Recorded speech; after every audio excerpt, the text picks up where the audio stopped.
And welcome to making traditional chicken soup. So today we're going to make traditional chicken soup because my little one here is not feeling really well today. So we're going to make her some old-fashioned penicillin of chicken soup. Now one of the reasons why I'm doing this video is when I was younger and I moved out on my own, I didn't know how to make chicken soup. I didn't know how to make anything. And chicken soup was one of those things that kind of seemed like it was very daunting. And I didn't know, it seemed very complicated and very hard how to make. So I asked my mom how to do it and she told me how to do it. And it was like, okay, well, it's actually really easy to make. And so this kind of goes up to some of the people who started out in their kitchens or in their lives and want to kind of learn how to make it. So this is kind of deconstructing and showing you it's really easy and not hard at all. So the way we're going to make it, I'm going to try and use this analogy for making chicken soup. And kind of imagine like it's a band that we're going to be playing music. And it's going to have different band members and different components of the soup, 3 actually in particular. And we'll kind of try and give an analogy to understand why I'm doing what I'm doing. The other thing is I'm not going to have a lot of tablespoons and teaspoons and cups and measures. We'll kind of wing it in a certain way because it's not like baking, cooking. You can really kind of suit it to how you like it and what's good for you. So you can, some things I like, some things you might not like. And this will give you kind of an idea of how I make it, how I like it, and you can modify it or kind of take a riff of how you would like to make it. So let's get started. So now let's look at the 3 parts of making a chicken soup. The first part, part where you would typically imagine would be the bass players or the drum in a band in that analogy that we were talking about. The part that's kind of steady and the base of it is going to be, of course, chicken soup. The next part, look at kind of the keyboard or the guitar in a band or in a music, what gives you your melody, and that's going to be your vegetables that you're going to be adding to the soup. And the third part is you're going to want to have an amplifier and be able to turn up the sound, and that's going to be your seasoning. So we're going to add the seasoning, and that's your third really important part. And we're going to get into more details as we get into it. First part of making chicken soup, the first main ingredient is, of course, the chicken. So as I was saying before, if we're going to use that band analogy, the chicken would be equivalent to the drums or the bass, or both of them, that they provide kind of the bass sound, the base of the soup, of the dish. In this particular case, what I'm using is I'm using kosher chicken. Now, I'm not using kosher chicken for religious reasons. It actually has to do with the actual broth that I'm trying to make. Now this is, you don't have to use kosher chicken, just like you don't have to use organic chicken. You don't have to, you can use whatever chicken you find available to you. In my particular case, what kind of the product that I'm trying to get as a final result is to have a clear broth, not a cloudy broth. So when you have a nice clear soup, it means that it's a good quality soup. It's going to taste really good, and it's something to be kind of really proud of. It's something that my mom instilled in me, whether it's kind of fully valid or not, I don't know, but that's what I got used to, how we're making it. Now, what makes chicken or any meat kosher is the way the animal is slaughtered. What they do is they slaughter in such a way that they drain the blood from the animal right away, and afterwards they take the meat and they put it in a salt solution. By doing that, it draws the blood out of the meat. As consuming blood is not kosher, that's the whole point of making the meat kosher, is they remove the blood. So now we have meat without blood. So if you can find kosher chicken in the supermarket, as I was able to find, I now have chicken where the blood has been removed from it, and they've done that salting process. Removing the blood, as you will see later when I put it for the meat to boil, there's going to be a lot of foam that'll come out of it, and that'll need to be skimmed out of it. If you've taken the blood out, there's going to be a lot less foam. You'll be able to skim much quicker. You get your soup done quicker, and you'll end up with that nice clear broth. Can you still do it without kosher chicken? Absolutely. You don't have to salt it, you don't have to remove all the blood. I just think you end up with a better product. If you don't have access to kosher chicken, or it's expensive, which in this particular case it is, it's definitely more expensive than regular meat. What I typically used to do is I would actually kosher it myself by getting some kosher salt. You put it in a bowl, fill up with water, put the chicken in there and have it sit for about a half hour to an hour, and you'll see the water will start to turn pink as the blood draws out. And you drain the water, rinse off the meat, and it's not going to taste salty.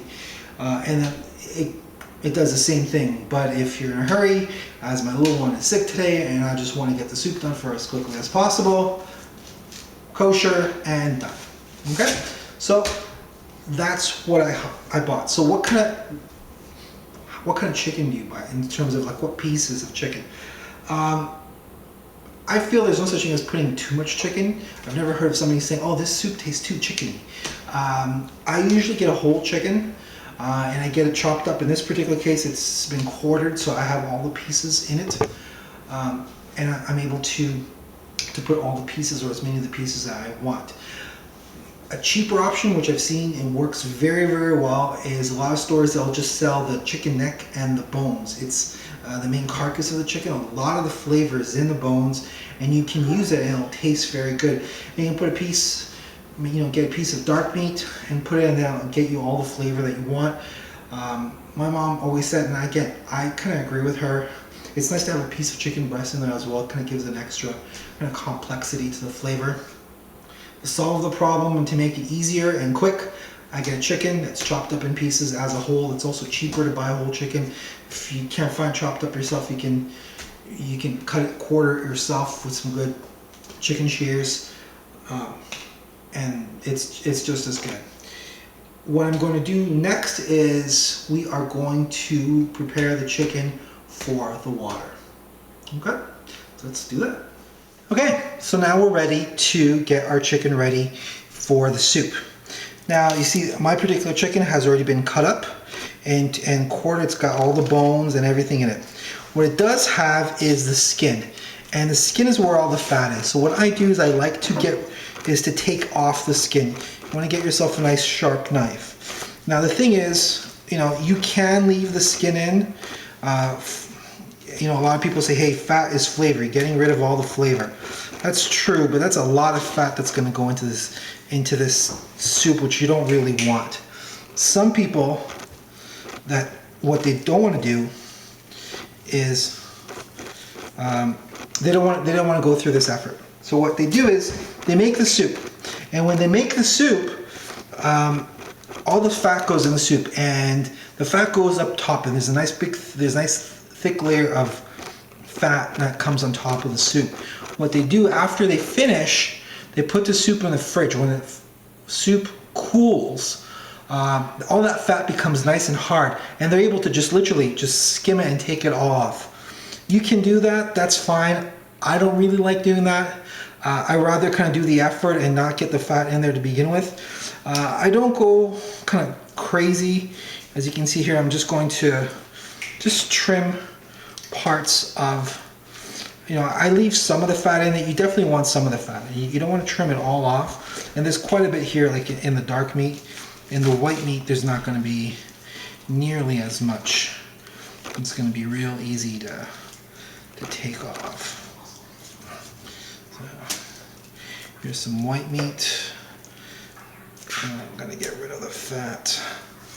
And you're like, hey, look, there's still like a little bit of blood there. Yeah, it looks like there's some left over. I don't think they ever get it quite perfect.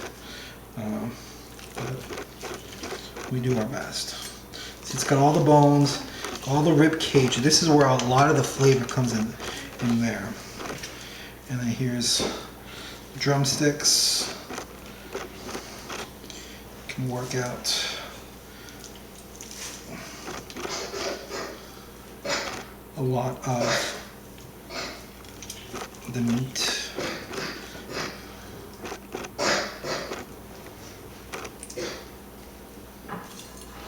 As you can hear, then we have a sickle one there.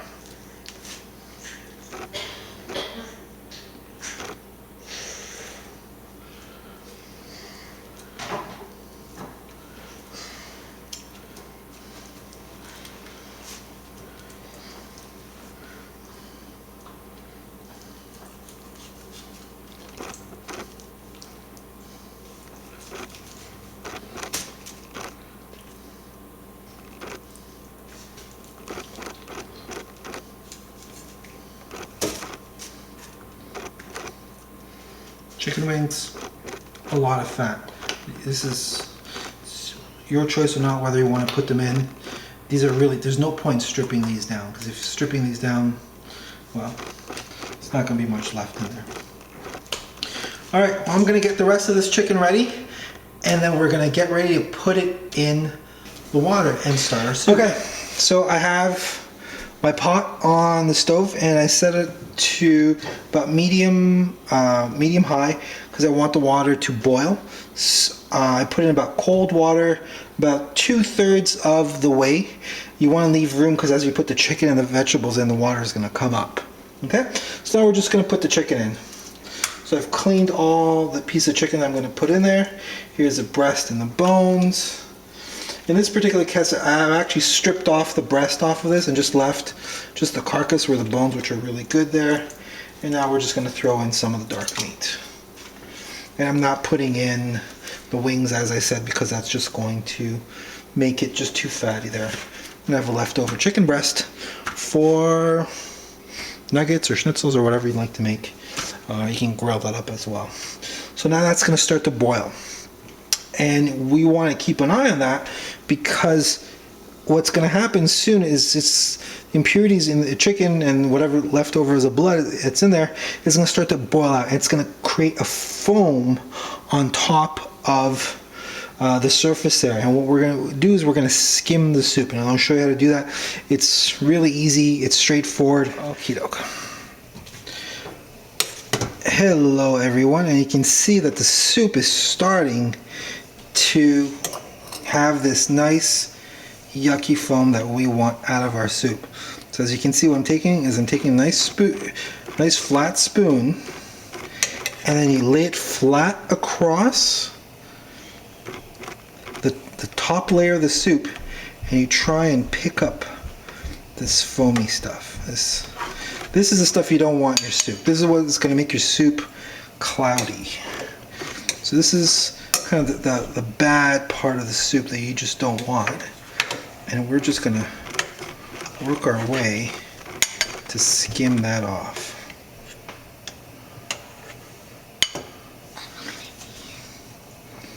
So let's keep working here. Try and move chicken. Now it's not at a full boil yet, so more is to come. So as more comes out, we are going to get more of it, but I'm trying to get whatever's there. And this is probably the hardest, trickiest part of making it, a place where you want to be careful not to burn yourself, especially if there's hot steam coming off the soup. And you might be able to see there's already some fat kind of floating around that's separated on the top of the water. I try and pick up some of that as well.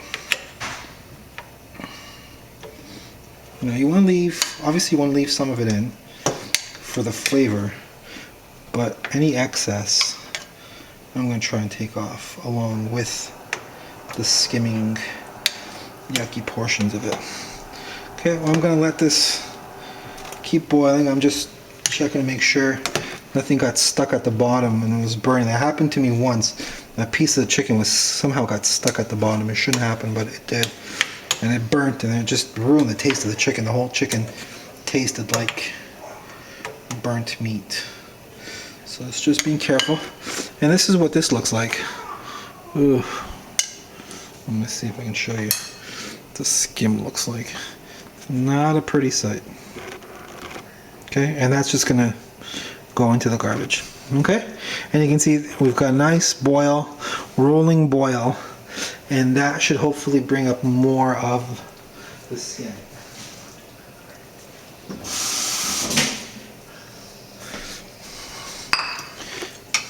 Okay, so what we're gonna do is we're gonna let that boil for a little bit longer to try and see get as much as we can. Now, that wasn't a lot. If you would have had chicken that hadn't had its blood taken out, you would have seen a lot more foam, and the soup would have been a lot kind of dirtier. Just to kind of give you an idea what the broth looks like right now. If I don't have this stuff, see if I can just get some clear liquid. You can see that the liquid is clear. All right. Let's see if I can focus it on that. But yeah, see the liquid is clear, it's see-through, right? So as we keep skimming, we're going to get rid of that. And then we're going to do kind of the trick that my mom taught me, and we're going to shock it. And what I mean by that is, once you get as much of that foam off, and it looks like you're done, put in a couple of spoonfuls of cold water. And what that does is it shocks the soup, and if there's anything left, it'll pop it back out. So if there's any foam that you haven't quite gotten, shocking the soup will kind of give it that last pop, and then it'll come out. But you can see now that it's boiling, there's more foam that's going to come out. But again, I've seen what soups look like where the blood hasn't been taken out and there's a lot more foam. Okay, so we're going to let that keep going. I'm going to keep skimming away, and then once it's ready, we'll move to part 2. Okay, so you can see most of the foam's gone, so now we're going to try and shock it, see if there's anything left. So I'm going to put 2 of these tablespoon size cold waters, and we'll see if anything happens. If we get any foam out,